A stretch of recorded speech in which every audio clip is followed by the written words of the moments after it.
2026년 3월 20일 사순절 새벽을 여는 말씀은 요한복음 7장 1절에서 5절 말씀입니다. 하나님의 말씀 봉독하여 드리겠습니다. 그 후에 예수께서 갈릴리에서 다니시고 유대에서 다니려 아니하심은 유대인들이 죽이려 함이로라. 유대인의 명절인 초막절이 가까운지라. 그 형제들이 예수께 이르되 당신이 행하는 일을 제자들도 보게 여기를 떠나 유대로 가소서. 스스로 나타나기를 구하면서 묻혀서 일하는 사람이 없나니 이 일을 행하려 하거든 자신을 세상에 나타내소서 하니 이는 그 형제들까지도 예수를 믿지 아니함이로라. 아멘. 옛말에 사람은 서울로 말은 제주도로 라는 말이 있습니다. 무엇인가 큰일을 하려면 서울로 가야 한다는 것입니다. 예수님의 형제들도 이런 생각을 했는지 유월절 가까운 어느 날 예수님께 이런 말을 합니다. 3절과 4절입니다. 그 형제들이 예수께 이르되 당신이 행하는 일을 제자들도 보게 여기를 떠나 유대로 가소서. 스스로 나타나기를 구하면서 묻혀서 일하는 사람이 없나니 이 일을 행하려 하거든 자신을 세상에 나타내소서 하니. 형제들이 이렇게 말하는 이유가 있습니다. 많은 사람들이 따르던 상황에 오병이어의 기적이 나타납니다. 이스라엘 백성들은 예수님을 임금으로 삼고자 했습니다. 이제 뭔가 할 수 있을 것 같았는데 예수님께서 썩을 양식 구하지 말고 생명의 떡을 구하라 이 말씀을 하면서 다들 흩어집니다. 어떻게 보면 예수님이 초를 친 것입니다. 그래서 형제들이 유대, 즉 예루살렘으로 가라고 권면하고 있는 것입니다. 초막절이 가까워 오니 이제 이스라엘 사람들이 예루살렘에 모여들 것입니다. 형제들의 생각으로는 수십만 명이 모여드는 좋은 기회니 예수님의 능력과 지혜를 시골에서 묻혀있게 할 것이 아니라 예루살렘으로 가서 많은 사람들 앞에서 깜짝 놀라도록 기적을 보여주자는 것입니다. 이왕이면 5천 명보다는 수십만 명을 먹이고 많은 사람들이 보는 가운데에서 환자들을 고치고 말씀도 전하며 알리자는 것입니다. 이 모습만 보면 예수님의 형제들은 예수님이 조금 더 적극적으로 나서서 일을 하며 세상에 드러나기를 원했던 것 같습니다. 그런데 형제들에 대해 성경은 전혀 다른 해석을 내어놓습니다. 5절입니다. 이는 그 형제들까지도 예수를 믿지 아니함이로라. 아멘. 이 형제들이 과연 예수님을 안 믿는 사람들입니까? 그들은 예수님의 능력을 믿었고 기적을 행하실 수 있는 분으로 믿었습니다. 그의 곁에 가기만 해도 병자가 고침을 받고 그의 곁에 가면 무슨 문제든 해결될 수 있음을 믿었습니다. 이뿐 아니라 예수님이 메시아인 것도 믿었습니다. 메시아 대망 사상으로 예수를 보았습니다. 자기들 형님이지만 보통 사람이 아닌 하나님의 아들로서 분명히 이스라엘을 회복시킬 수 있는 분이라고 믿었습니다. 옛날 솔로몬이나 다윗 왕 또는 모세와 같은 분으로 군림할 것을 믿고 있었습니다. 이제 남은 것은 시기와 방법의 문제였습니다. 그러던 차에 초막절이 되어 모두 예루살렘으로 모여드니 예수님도 빨리 가셔서 한번 번쩍하게 보여주자는 것입니다. 이만하면 괜찮은 믿음 같은데 형제들까지도 예수를 믿지 않았다라고 강하게 말씀하고 있습니다. 왜 그렇게 말씀하고 있습니까? 4절입니다. 스스로 나타나기를 구하면서 묻혀서 일하는 사람이 없나니 이 일을 행하려 하거든 자신을 세상에 나타내소서 하니. 나타나기를 구하면서 이 뜻은 인기를 말합니다. 형제들은 예수님이 대중의 인기를 얻고자 한 것으로 착각하고 있었습니다. 아니, 대중의 인기를 얻어야 그의 사명을 이루어낼 것이라고 생각을 했습니다. 하지만 인기로 구원을 성취할 수 있는 것은 아닙니다. 예수님은 형제들의 말에 거절하였지만 후에 홀로 은밀히 올라가십니다. 8절과 9절입니다. 너희는 명절에 올라가라. 내 때가 아직 차지 못하였으니 나는 이 명절에 아직 올라가지 아니하노라. 이 말씀을 하시고 갈릴리에 머물러 계시니라.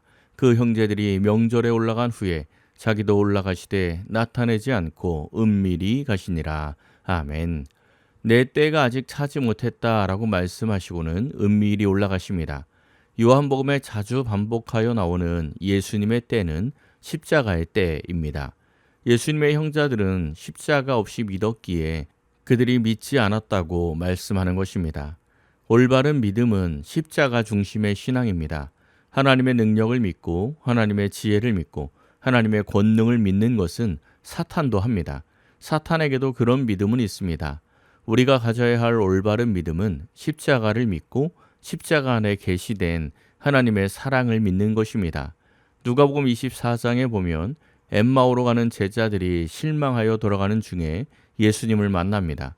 그들은 유대 나라를 회복하실 메시아를 고대하였는데 십자가에서 무력하게 죽어가신 예수님을 보면서 하늘이 무너지는 느낌을 가졌습니다.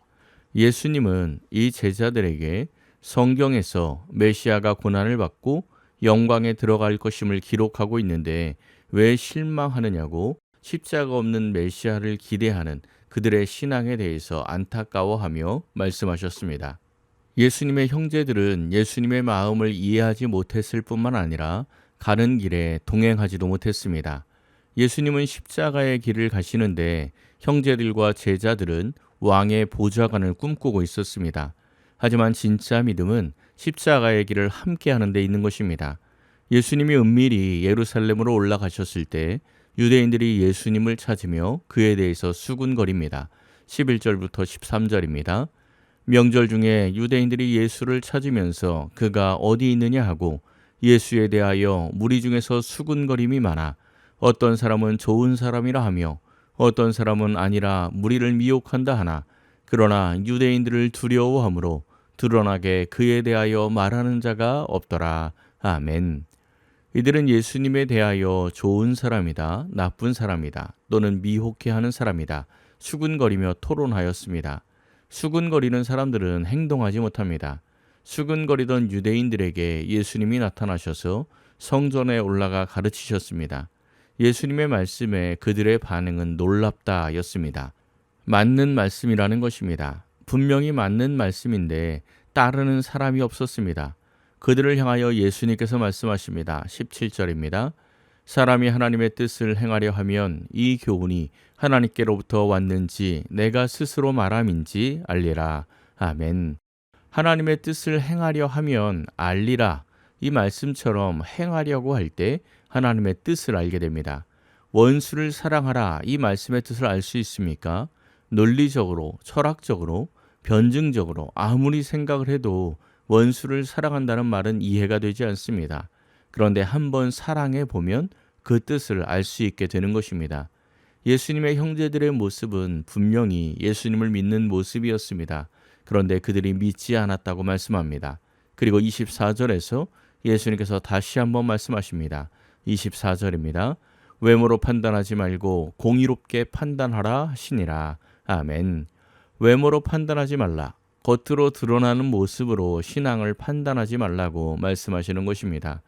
우리는 자신의 신앙을 어떻게 판별하고 있습니까? 내가 하는 행동, 내가 드리는 예배, 내가 드리는 봉사, 예물, 이것으로 자신의 신앙을 판단하지 마십시오. 자신의 신앙이 그렇게 드러나는 경우도 참 많지만 종교인도 똑같은 모습이 있기 때문에 자칫 잘못하면 종교인이 될 수가 있습니다. 하나님께서 내게 무엇을 원하는지, 성경은 정말 무엇을 말씀하시는지 그것을 기억하며 행해야 합니다. 그 말씀대로 행하려고 애쓰고 노력하다 보면 하나님의 뜻을 알게 될 것입니다. 이 새벽 기도하시는 모든 성도님들은 오직 말씀대로 행하며 십자가의 신앙을 가진 예수님을 진짜 믿는 자들이 되기를 축원합니다. 기도하겠습니다. 사랑의 하나님 감사합니다. 오늘도 주님의 십자가를 기억하며 말씀 듣고 기도하며 주의 뜻대로 행하기 위해 애쓰게 하시니 감사드립니다. 우리가 말씀을 들을 때마다 듣고 끝나는 것이 아니라 그 말씀대로 행하며 살아갈 수 있도록 우리의 영을 붙들어 주옵소서. 그리하여 외모만 신앙인이 아니라 주의 말씀대로 행하며 하나님의 뜻을 알아가는 참된 신앙인들이 되게 하옵소서. 오늘도 주와 동행하며 십자가의 길을 걷는 복된 날이 되게 하옵소서. 모든 것을 감사드리며 우리 주 예수 그리스도의 이름으로 기도하옵나이다. 아멘. 오늘 말씀을 생각하고 하루를 결단하며 깊은 기도의 자리로 나아갑니다.